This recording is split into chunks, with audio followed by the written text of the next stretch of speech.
So over the past couple of months, I've unfortunately lost two of my very nice koi, and it was due to them jumping out of the pond.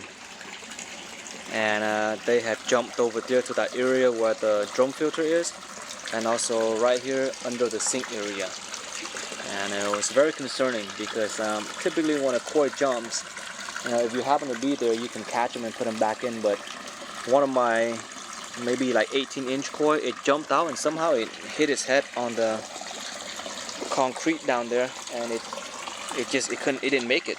And then the other one jumped over to the filter area, and by the time I came out, it must have done it at nighttime. So when I came out, it was already, dead and dried, which is rather sad. I didn't want to make a video about it because I just couldn't. I didn't want to, have that morbid feeling on my video and then keep being reminded of it.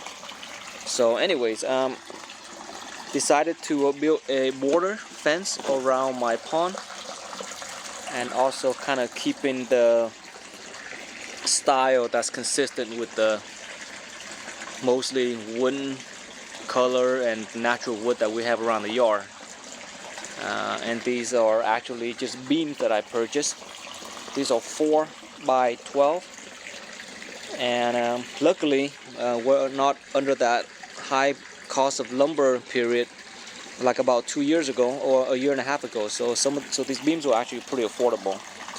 And what I did was purchase some of these hinges and mounted the beams on them, because with the beams high up acting like a fence and a border, it's great to keep the koi out. But if you have to get in there and start netting or taking the fish in and out, bagging them or put them in the bin, it can get kind of tricky. So what the hinge does is it allows me to fold it down so that you can have closer access to the pond.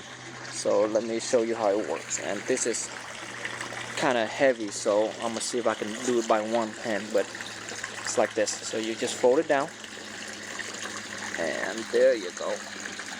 And now it lays flat. See that? It's pretty nice and neat, right? See, now there's a surface for you to lean over and start netting if necessary. And then once you're done, all you gotta do is just pull it back up, and it stays right on. Simple, effective, and it's also quite nice looking. It's not like a bunch of little poles and wires and none of that mess. So it just looks very good, and it fits with the theme that we got going on.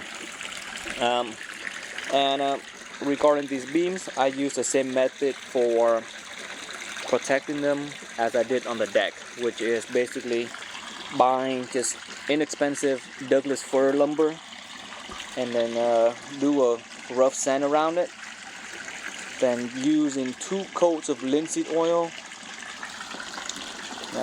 preferably let it penetrate overnight, and then the next day do it in a second coat.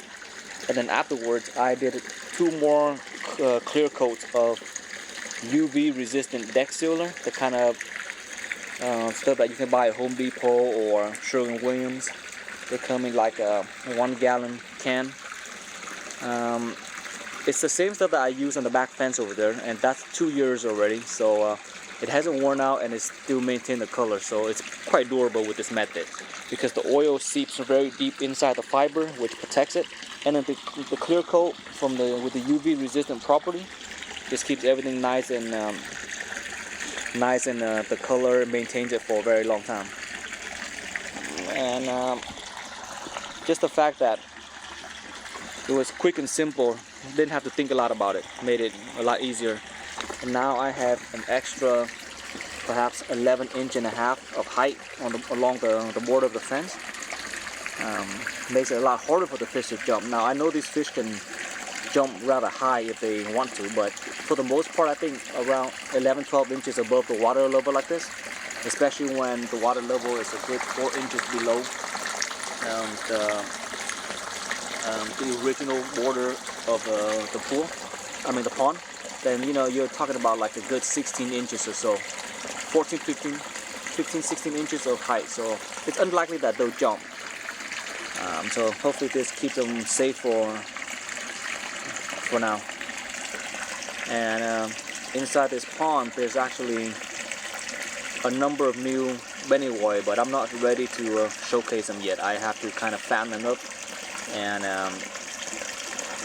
keep them here for a few more weeks before I take them out and put them on a video. But these are very special koi right here. See, you can kind of see right there. They will be grown very nicely. Alright, I'll talk more about those fish later, but for now this is just to give an idea about putting on a nice fence and doesn't break the bank, and it also doesn't take a lot of time. Just get some hinges, get some block beams, and then bolt it down and you're good. I did bolt the oh, you know what, now that I'm looking at this, I forgot to put one extra bolt in here. Okay. Basically I just drill straight through the wood and down into the concrete of the wall of the pond. Therefore it's very, very secure.